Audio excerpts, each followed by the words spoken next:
راه نو، انتقال تجربه مهاجرت به دبی.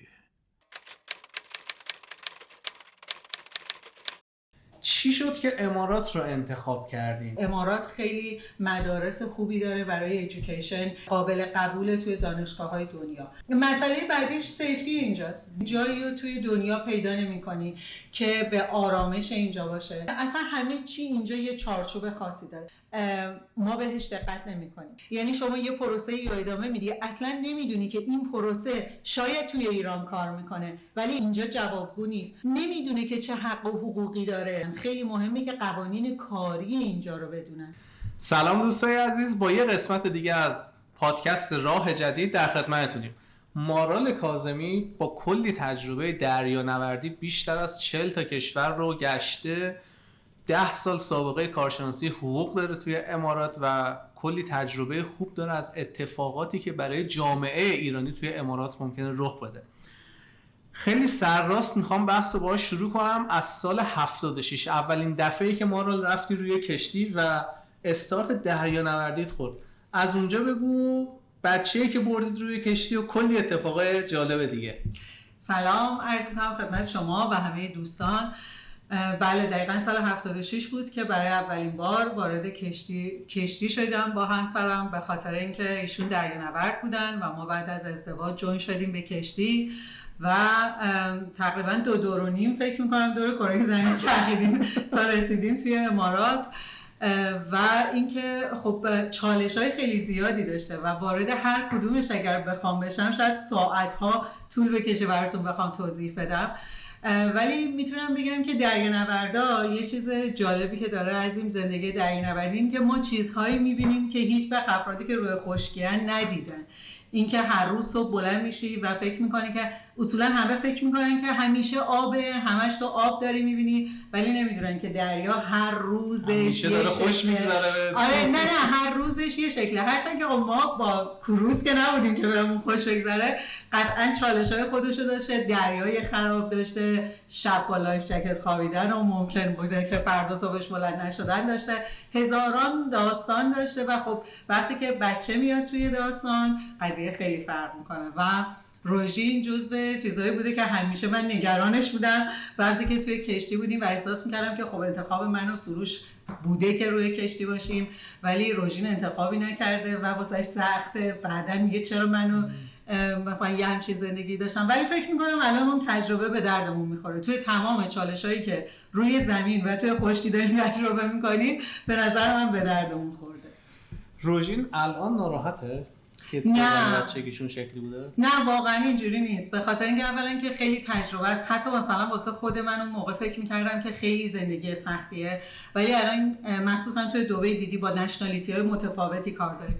وقتی که میری یه جایی و یه نفر مثلا میگه من اهل برزیلم، تو میگه آره من بودم تو برزیل، ریو اینجوریه، مثلا یه همچین شهریه، بودم توی مثلا مکاناشو میگی، لوکیشناشو میگی، مثلا کوپاکاپانا یه ساحل خیلی قشنگه توی برزیل. یا مثلا چند روز پیش یه جایی بودیم، یه خانمی از قنا بود، من بهش گفتم من دقیقاً توی قنا بودم و وقتی این خاطرات رو تعریف میکنی این حس خوبه از این که تو چقدر تجربه داری و احساس میکنم روژینم از این لذت برده همیشه، از این که هر کسی که میگه که من فلان جا بودم، روژین میگه آره من رفتم دیدم چون ما دریانورد بودیم و احساس میکنم اون چالش‌های زندگی باعث شده که الان روژین انقدر موفق باشه، به خاطر اینکه خودش همیشه تنها درس خونده، رو پای خودش بوده. الان خب همونجوری که میدونید 6 ساله که داره توی کشور دیگه درس میخونه به تنهایی و خودش رو سروایو کرده و من احساس میکنم که اینا همه به خاطر اون تجربه دریانوردیه.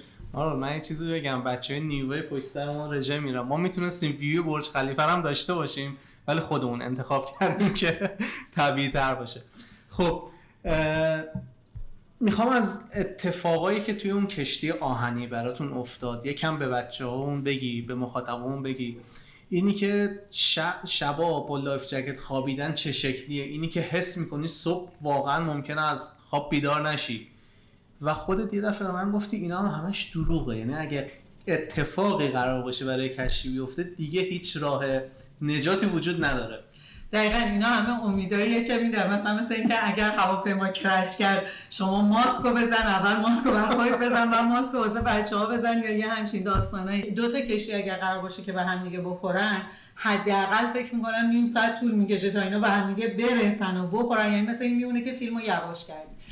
و خب این ما مستثنا نبودیم از این قاعده و بودیم همیشه داخلش. من یادم اولین دریای خرابی که دیدم دقیقا همینجا توی عربیان سی بود که با سروش رفتیم بیرون، به خاطر اینکه من احساس میکردم سیسیک شدم و دریا زده شدم به قول معروف، و رفتیم بیرون از کابین. 4 متر آب بالا سر کشتی بود ولی نمیریخت روش و کشتی میومد پایین، این موجه میرفت بالا، بعد از اون بر دوباره میرفت بالا، این میومد پایین. و واسه من خیلی جالب بود که این قوانین فیزیک اینجوری کار میکنه و من دقیقا اینا رو میبینم. این میگم شرایط و چالش هاییه که شاید یه چیزی بهت بگم، یه چیز خوب این داستان اینه که یاد میگیری که از یک روزت کاملا استفاده کنی. یعنی واقعا توی 24 ساعت زندگی کنی و شاید مثلا اون موقع که ما میرفتیم کشتی 3 ماه بیشتر یا مثلا حتی 2 ماه بیشتر توی یک کشتی نموندیم، ولی من همیشه فرش میبردم، رو تختی میبردم، پرده میبردم. چرا؟ چون احساس میکنی میخوای زندگی کنی. شاید توی زندگی معمولی تو به این قضایا فکر نکنی که مدت محدودی داری برای زندگی کردن، و الان بعد از این همه تجربه و این همه سالها بهت میگم که واقعا اگر انسان‌ها یاد بگیرن تو 24 ساعت واقعا زندگی کنن، یه مسیر و لذتی رو تجربه میکنن که هیچ وقت واسهشون دیگه مهم نیست. هر اتفاقی که بیفته انقدر لذت بردی و از دقایق استفاده کردی که به بهترین نحو میتونی با چالشات مقابله کنی. حتما عکس این فرشا و پرده و اینا رو بعداً توی پیجت بذار چون من دیدم خیلی جذابه. فکر کن میری توی کشتی یه اتاق کوچولو بعد بهش پرده مثلا گلگلی آویزون شده، تخت درست کردید، خیلی عکسای جالب. دقیقاً حالا یه چیز جالب که واسط بگم، توی کشتی اصولا تمام به خاطر اینکه رولینگ میکنه کشتی، یعنی زیر پا شما نمیتونید این تجربه رو حس کنید ولی زیر پا تکون میخوره و ما توی کشتی وقتی که میرسیدیم همه چی پیچ شده به زمین و اینا نمیتونی تغییر دکور بدی، ولی من و سروش هر کابینی که بودیم اولا که اینا رو تغییر میدادیم، بعدم اینکه واسه روژین یه دونه تخت درست میکردیم. تو تمام کشتیایی که ما بودیم اگر که هنوز بری توی کشتیرانی توی کابین الکتریشیان یه تخت واسه یه بچه هست و خودمون ساختیمش و واقعا میگم از اون لحظه باید لذت میبردی دیگه. حالا اینجوری بوده. خیلی جالبه. خب یه عالمه کشور رو گشتید، فکر کنم 14 سال روی آب بودید، زندگی کردین، اتفاقایی تجربه کردین، اما رسیدین به امارات. چی شد که امارات رو انتخاب کردین؟ چرا زندگی تو دبی؟ یه مسئله خیلی جالبی که واسه بگم، چند بار کشتی اومده بود امارات و اجازه نمیدادن خانم‌ها کشتی پیاده شن، چون ما هر جایی که میرفتیم ما یه دریانوردای یه دفتری داریم مثل یه نوتبوک کوچیک مثل پاسپورت، بهش میگن سیمنبوک. به خانم‌های کشتیرانی بعد از 11 سپتامبر اون سیمنبوک رو دادن و ما به عنوان استیور مثلا توی کشتی بودیم، یعنی به عنوان گارسون، و هر وقت که کشتی میومد اینجا بعد بهمون ویزا میدادن برای اینکه بیایم بیرون. ما بارها اومده بودیم دبی که شاید مثلا یه بار من تونسته بودم تو همین 13 سال بیام و آخرین باری که دیگه کشتی نرفتیم روزی که پیاده شدیم از بندر که اومدیم بیرون. جالبه واسه بگم پر ماشینای لاکچری و خب این همه ماشین، من خیلی به ماشین علاقه دارم، این همه ماشین توی اون چیزایی که از بچگی دیدی، حالا از نیسان و نمیدونم لوکزوس و این چیزا بگیر، مزدا و همه مدلش که خب ما توی محدودیت‌هایی بودیم توی ایران، مثل الان نبود که همه ببینن و داشته باشیم این چیزا رو توی ایران. و موقعی که اومدیم من به سروش گفتم سروش بیا یه سال اینجا زندگی کنیم فقط ماشین سوار شیم. و واقعا الان که دارم واسط میگم اینجا واقعا داشتن یه همچین چیزایی با ذهنیت‌های متفاوت میتونه یک واقعیت باشه. اینجوری نیستش که تو فکر کنی یک دیرین سوار شدن مثلا بنزینجا. هر کسی با هر بودجه‌ای که داره میتونه یه برنامه‌ریزی بکنه، از آفرها استفاده کنه، ماهیانه پرداخت کنه و ماشینی که میخواد سوار بشه اینجا. دومین مسئلهش این بود که اینجا شدیداً نزدیک ایران، شدیداً که میگم یعنی 2 ساعت. چون مثلا ما برزیل آفر داشتیم که بمونیم، لهستان میتونستیم بمونیم. اینا خب آفراییه که توی این سالها به آدم میدن برای اینکه بتونی اونجا زندگی کنی. میگن که اگر دوست داری مثلا خونه بهت میدیم، آفر جاب آفر میدن به قول معروف، بهت میگن که میتونی بیای اینجا زندگی کنی و یه سری امکانات در اختیارت قرار میدن. ولی امارات یکی از خوبیاش اینه که 2 ساعت بعد خونه ایم و ما که همیشه یه قسمتمون وصله، ایشالله که پدر مادر هممون زنده باشن و ما از کنارشون لذت ببریم. ولی بودن اینا برای ماها که میخوایم تا 2 ساعت بهشون برسیم، من فکر میکنم امارات خیلی میتونه گزینه خوبی باشه.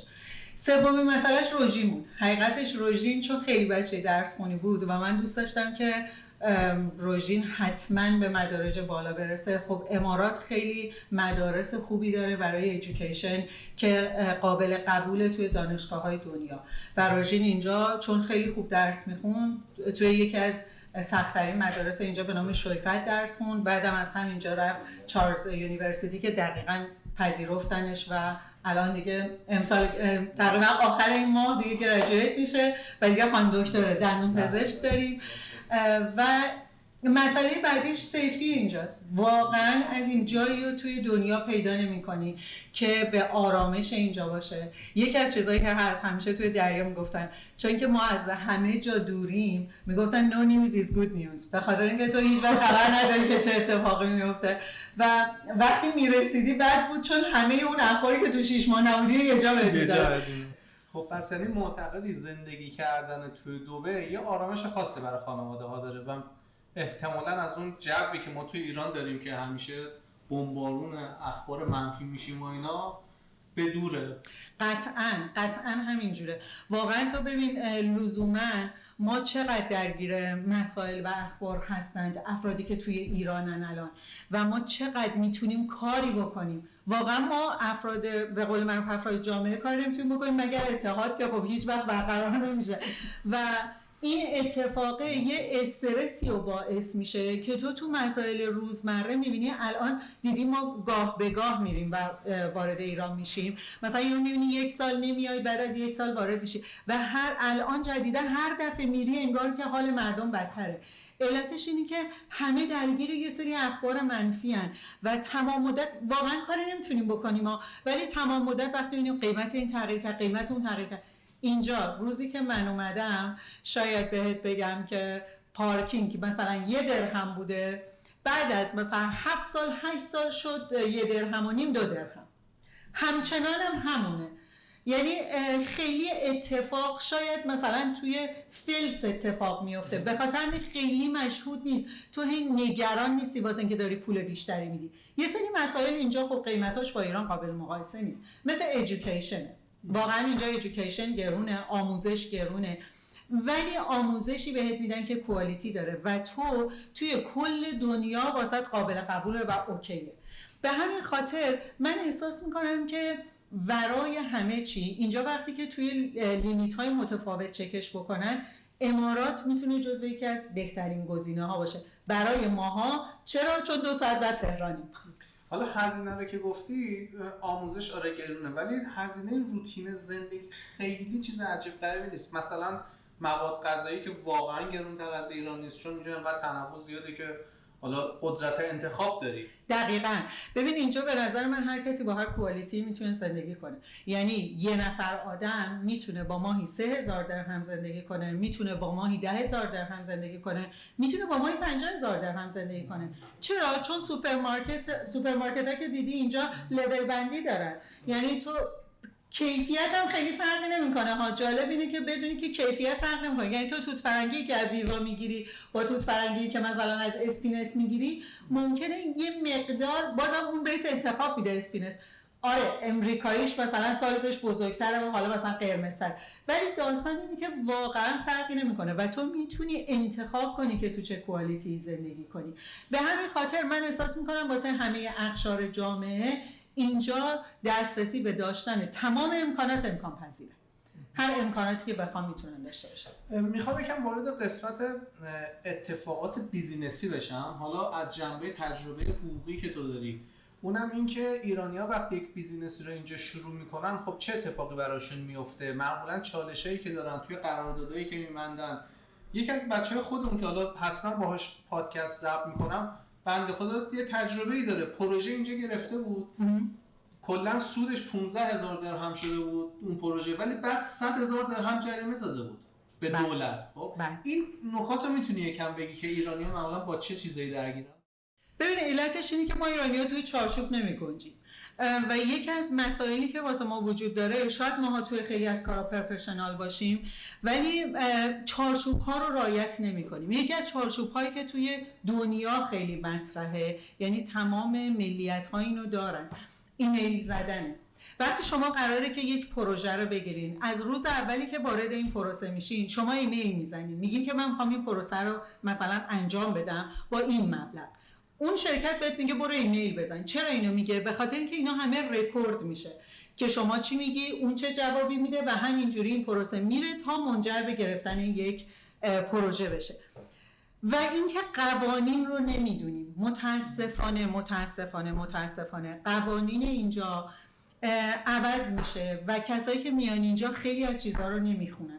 یعنی شما یه پروسه یا ادامه میدی، اصلا نمیدونی که این پروسه شاید توی ایران کار میکنه ولی ایران اینجا جوابگو نیست و ممکنه شامل جریمه بشه، ممکنه 1000 تا اتفاق بیفته، به خاطر اینکه اینجا روی یک اصولی کار میکنن و واقعا درسته. من قبولشون دارم به این علت که 72 تا ملیت اینجا داره کنار هم دیگه زندگی میکنه و اگر اون چارچوب درست نباشه واقعا مسائل که پیش میاد توی حقوق واقعا نمیدونن چجوری جمعش کنن. آره دقیقاً همینه و من فکر میکنم یکی از مشکلات ما نالج حقوقیه. به همین خاطر اتفاقا من با یکی از وکلا صحبت کردم، گفتم بیاین قوانین رو وقتی که قوانین جدید میاد من حاضرم بیام ترنسلیتش کنم، فارسیش کنیم، کتابشو بدیم. من به همه بچه‌ها پیشنهاد میکنم، میگم وقتی میایین اینجا قوانین رو بخونید. خیلی مهمه که قوانین اینجا رو بدونن، خیلی مهمه که قوانین کاری اینجا رو بدونن. حتی مثلا خیلی‌ها مثلا میبینی طرف رفته یه جایی داره کار میکنه نمیدونه که چه حق و حقوقی داره، میدونی بعد از یه مدت میگن ما نمیخوایم برو بیرون، خیلی راحت میپذیره و میاد بیرون. چرا؟ چون احساس میکنه خب کشور خودش نیست، احساس میکنه که حمایت نمیشه، در صورتی که اینجوری نیست. اینجا خیلی قوانین سفت و سختی داره که همشون به نفع کسیه که داره کار میکنه.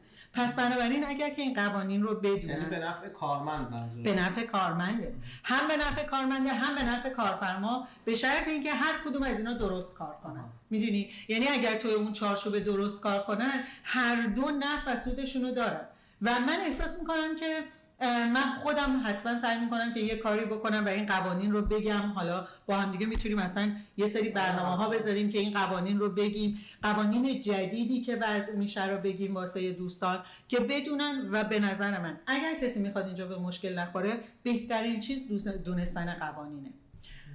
خب حالا ایرانی‌ها معمولا چه مشکل دیگه‌ای دارن؟ میتونی چند تا مثال بزنی تو بیزینس‌ها یا آره مسائل اجتماعی؟ ببین حقیقتش اینجا یکی از بیشترین حالا مسائلی که ما داریم یک مسئله چکه که ایرانی‌ها درگیرش هستن. من که میدونید جرم و جزا خوندم، کرایمه. و یکی دیگه از پرونده هایی که اینجا هست پرونده های مواد مخدره. خیلی مسخره بهت بگم. حتی یه سری قوانین به علت ندونستن اینکه چه داروهایی نمیتونیم از ایران بیاریم به وجود میاد. خیلی از مشکلات، یعنی مثلا ترامادول اگر یادت باشه یه موقعی توی ایران میرفتن میخریدن داروخانه به همین راحتی میدادن، ولی خب یک ماده مخدره و قطعا اینجا ورودش ممنوعه. به همین خاطر خیلی اون موقع مشکلات این داستانه داشتیم که به خاطر 2 تا دونه مثلا این قرص طرف مجبور بود 8 ماه بمونه توی مثلا بازداشتگاه تا بیاد و بره این پروسه نیابه و نمیدونم دادسرا و اینا انجام بشه تا بعد بیاد بیرون. به همین خاطر میگم اگر که دبی خیلی کشور خوبیه به شرط اینکه قوانینش رعایت بشه و به شرط اینکه شما دقیقاً طبق اصول و چارچوب اینجا کار کنید که این خب تو همه دنیا هست ولی شاید تو همه دنیا به اندازه اینجا خیلی بهش اهمیت نمیدن از این. ولی اینجا واقعاً برای کاری که میکنن، برای شرایط اجتماعی که مهیا میکنن واقعا امکانات میدن. نمیدونم تا حالا به پلیس اینجا با پلیس اینجا درگیر بودی یا رفتی اون درگیری منفی نه ولی آره رفتم. انقدر اینجا پلیس باهات خوب برخورد میکنه، یه موقعی با خودت فکر میکنی که واقعا چرا اتفاقی افتاده، مثلا من کسیم، ولی واقعا اینجا با اون آرامشه بهت میاد، چون هیچ کسی نمیخواد به تو استرس وارد کنه. یعنی تو وقتی میری تو پلیس استیشن میگی من یه همچین مشکلی دارم، کاملا راهنماییت میکنن، قوانین رو بهت میگن، شرایط رو پیش پات قرار میدن و باهات همراهن بیشتر. من خیلی از پلیس اینجا میترسیدم، یعنی واقعا روزی که اومده بودم من تا چند ماه استرس داشتم.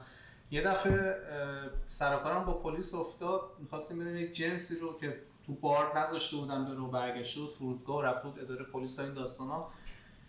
یکم برام سخت بود واقعیتش، نمیخوام گل و بلبل نشون بدم همه چی رو. یه ذره آقاه بد حرف میزد، یه ذره ناراحت بود همش، یه ذره تهدید میکرد که دفعه بعد این کارو نکنین، دفعه بعد این اتفاق نیفته.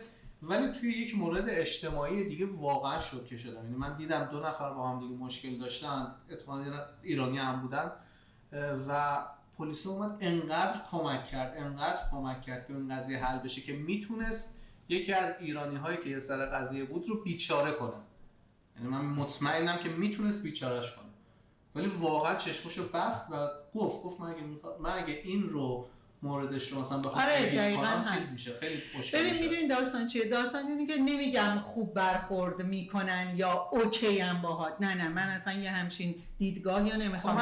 من میخوام بگم که تو ولکامی، خیلی به قول معروف کیرت میکنن، مراقبتن که تو اتفاقی واسط نیفته یا توی آرامش این پروسه طی بشه، ولی فوق العاده سفت و سخت باهات برخورد میکنن. یعنی بلایی به سرت میارن که تو دفعه دیگه اون کار رو انجام ندی بدونی که این مسئله مشکل داره، و اگر که مثلا به قول تو چیزی رو بیاری، ممکن بود تو یه چیزی میآوردی که کلا مثلا توی قوانین اینجا منفی بودین، مجبور تهدیدت کنه که تو بدونی که چقدر میتونه ورس آف سناریو، میتونه چقدر اتفاق بدتری بیفته.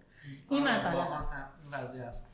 خب راجع به بیزینس خودتون صحبت کنیم. شرکت کشتیرانی ماشاءالله انقدر تجربه و خاطره داری که اتفاقای مختلفی رو توی امارات. والا من بخوام بگم ما سال اولی که اومدیم اینجا سال تقریبا 2008 بود که وارد امارات شدیم، که من همون سال دختر دومم به دنیا اومد، روزیتا، به خاطر اینکه تو کشتی یه دونه بچه نمی‌تونستیم ببریم، بعد که دیگه تصمیم گرفتیم ساکن خشکی بشیم دوباره بچه دار شدیم و روزیتا به جمع ما اضافه شد. سال اول یه شرکت بیلدینگ مینتیننس زد سروش با چند تا دوستاش که حالا اینجا بودن و کار کشتیرانی میکردن، و بعدش ملحق شد به یک شرکت فنلاندی به نام مکگریگور که جره ثقیل کشتی میسازن. تقریبا 13 سال اونجا منیجمنت GCC رو داشت سروش، و الان دیگه شرکت خودمون رو داریم. بعد از کرونا به این نتیجه رسیدیم که بهتره که کارو واسه خودمون انجام بدیم، و خب امارات جزو جاهاییه که وقتی تو تصمیم میگیری یه کاری واسه خودت بکنی واقعا همه چی مهیاست. شاید مثل کشور خود آدم خیلی حمایت اونجوری بخوای بگی مالی و نمیدونم فلان اینا رو به قول معروف توی مراحل چیزی داره تا بهش برسی اون حمایت رو بگیری، ولی اگر که خودت تصمیم بگیری کاری بکنی همه چی مهیاست. یعنی تو به هیچ بنبستی نمیخوری. و واقعیتش اینه که آره الان 6 ماهه که دیگه به قول معروف ورهاوس کامله و دفتر داره آماده میشه و یه سری از این کارا توی این 3 سالی که واسه خودمون داریم کار میکنیم کردیم و دیگه الان مهیا شده. کار سرویس و کار تعمیرات و فروش قطعات کشتی رو داریم. چالش داره، چالش خاصی که به درد ایرانی و خود بخوای بگی؟ والا آره، خب ببین یکی از مسائلی که اینجا هست این که شاید چالش از چه بابت منظورته؟ چالش از بابت اینکه بخوای راه انداختن. ببین راه انداختن بیزینس اینجا یه سری قوانین داره. میگم اصلا همه چی اینجا یه چارچوب خاصی داره و تو طبق اون قانون اگر که پیش بری همه چی درست پیش میره، به شرط اینکه تو اولش یه بیزینس پلن خوب داشته باشی، یعنی مشخص باشه که تو چقدر هزینه داری. ببین اینجا خیلی هزینه‌های هاید وجود داره، هزینه‌های پنهان وجود داره که تو وقتی که وارد کار میشی متوجه میشی که آقا مثلا من باید فلان مجوز رو داشته باشم، برای ورود به فلان جا باید فلان سرتیفیکیت رو داشته باشم. تمام اینها جزو هزینه‌هاییه که توی بیس اولیه بیزنس پلن باید نوشته بشه و وقتی که اونجوری باشه تو باید دقیقاً بدونی. خیلی‌ها شاید ایده اینو ندارن، فکر می‌کنن میان اینجا یه شرکتی ثبت می‌کنن و خب حالا اقامت رو می‌گیرن و کار می‌کنن. و همیشه من میگم از همینجا در بیارین همینجا خرج کنین، چون واقعاً سخت الان تبدیل تومان به درهم به خاطر این اختلاف. پس بنابراین چالشش فکر میکنم کاملا قابل حل اگر بیزنس پلن درستی داشته باشه. این هزینه‌های پنهانی هم که گفتی خیلی موضوع مهمیه. یعنی من دیدم، خودم باش مواجه نشدم خیلی زیاد چون وارد بیزینس نشدم در واقعیت، اما شنیدم که وقتی حالا اصلا تو حوزه ملک، تو حوزه‌های مختلف میری هزینه باید بکنی. اینو میتونی راهنمایی کنی به کسب و کارهای ایرانی؟ آره دقیقاً. ببین مثلا توی حوزه ملک اگر که بخوام بگم، توی املاک مثلا طرف میاد یه خونه میخره 1 میلیون درهم. خب اون 1 میلیون درهمو که میخره با خودش فکر میکنه خب فقط 1 میلیون درهمه، ولی 5% هزینه سنده، نمیدونم وقتی که میاد اینجا بالاخره پول آب و برق و نمیدونم اینا رو باید حساب کنه، 5% دیپوزیتی که میذاره، یعنی همه اینها شامل اون. طرف نمیتونه نت به تو بگه که آقا این قیمته و تو همین قیمت رو میدی و تمام. من وقتی که مشاوره ملکی میدم همیشه میگم، اولش میگم اصلا واسه چی میخواین بیان، اگر میخوای بیای چه پلنی داری واسه اینکه اینجا، چون اینجا واقعا کشور گرونیه، جزو کشورهای گرون دنیا محسوب میشه و تو میدونی مثلا سالیک اینجا واقعا شاید یه چیزی باشه که خیلی دقت بهش نمیشه، ولی کسی که ماشین داره عوارض بین شهری رو هر روز داره پرداخت میکنه وقتی توی اتوبان ها میره. یا مثلا هزینه های ماشین رجیستر کردنش یا بازنامه. آره دیگه دقیقاً خیابون در راه میری باید آره دیگه. خب بابا ببخشید 5 دقیقه اتوبان‌های اینجا رو داره باید عوارضی رو پرداخت کنن، ولی میگم اینها چیزاییه که شاید توی وهله اول ما بهش دقت نمی‌کنیم و وقتی میایم توی این پروسه قرار میگیریم تازه میبینیم 5% اینجا مثلا میشه اینقدر، 5% اینجا مثلا دیپوزیت باید بدم، 1% مثلا اینجا باید بدم، 2% به خاطر این باید بدم. بعد همه اینها میشه یک رقم قابل چشمگیر میشه به قول معروف که تو میگی ای بابا این هزینه مثلا بیشتر از اون چیزی شد که من فکر میکردم.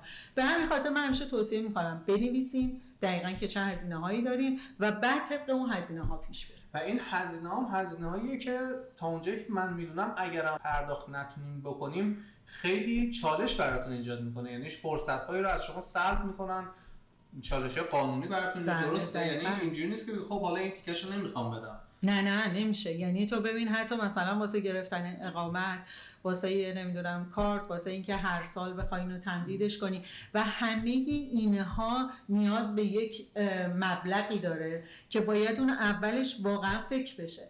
یعنی من خیلی پیش اومده با دوستان وقتی بهشون مشاوره میدم، وقتی میشینیم مینویسیم ولی من اصلا فکر نمی‌کردم یه همچین رقمی بشه. یعنی همون استارت اولیه اگر که درست باشه و طرف بدونه که دقیقاً با چی مواجهه، شاید به خیلی از مشکلات برنخورن. احتمالاً ما باید اصلا یه قسمت پادکست راجع به هزینه‌های پنهان زندگی در دبی ضبط کنیم. این موضوع خیلی موضوع مهمیه و واقعاً ایرانی‌ها زیاد باهاش برخورد میکنن، از ملک، از ماشین، از تمدید شرکت، از تمدید اقامت، همه اینها یک هزینه‌های جانبی داره که واقعا اگر رو کاغذ قبل از اینی که بیای اینجا فکر می‌کردی مثلا با ماهی 20000 درهم زندگیتو میتونی بچرخونی، واقعا میشه ماهی مثلا 23-4000 درهم. بله دقیقاً. یعنی قشنگ من میگم چشمگیره واقعا تا 15% تاثیر میذاره روی زندگیت. مرسی، خیلی اطلاعات خوبی دادی بهمون. حتما باز توی یک فرصت مناسب فقط با خاطرات کشتیت با حتما پادکست ضبط حتما فکر میکنم خاطرات کشتی خیلی خاطرات جالبیه واسه حالا کسایی که چون ما وقتی یه جا میشینیم و شروع میکنیم به صحبت کردن همه واسهشون هیجان انگیزه که چه چیزایی دیدین، چه اتفاقایی افتاده. فکر میکنم که خاطرات خوبیه. فقط تنها چیزی که میتونم بگم این آخر، بعد از این همه دریانوردی و این همه تجربه، اینو یاد گرفتم که از لحظه زندگیتون استفاده کنین و سعی کنین که هر ثانیه حال دلتون خوب باشه. مرسی از تو گذاشتی اومدی. دوستای عزیز، ما قسمت‌های مختلف با موضوعات مختلفی رو ضبط خواهیم کرد. حتما پیگیر پادکست راه جدید باشیم. هدفمون اینه که انتقال تجربه کنیم. ایرانی‌ها و کامیونیتی ایرانی‌ها توی امارات کامیونیتی قویه، به شرطی که بتونن دانش خودشون رو ارتقا بدن، به شرط اینی که با چالش ها بتونن درست مواجه بشن. اگر به صرف اینی که راه اقامت، اقصی اقامت باز شده، اگر به صرف اینی که خب نزدیک راحت میتونیم بریم و بیایم، اگر به صرف اینی که توی جمعیت محلی اینجا افراد زیادی هستن با اصالت ایرانی، اگر اینها بخواد مبنای تصمیم گیری ما باشه قطعا دچار مشکل میشیم.